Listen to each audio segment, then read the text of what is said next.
দৃশ্যগুলি আমাদের খুবই পরিচিত, তাই না? কিন্তু এর পিছনে লুকিয়ে আছে এক নীরব বিপদ।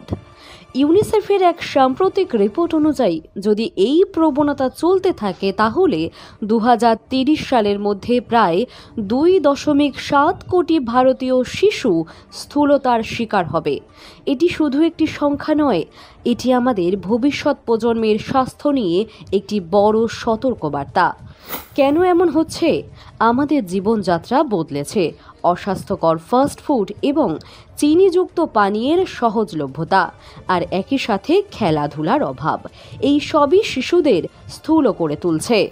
আজই সাবধান হন, শেয়ার করে সবাইকে সাবধান করুন। আমাদের আজকের পদক্ষেপই পারে আগামী প্রজন্মকে এক সুস্থ ও উজ্জ্বল ভবিষ্যৎ দিতে।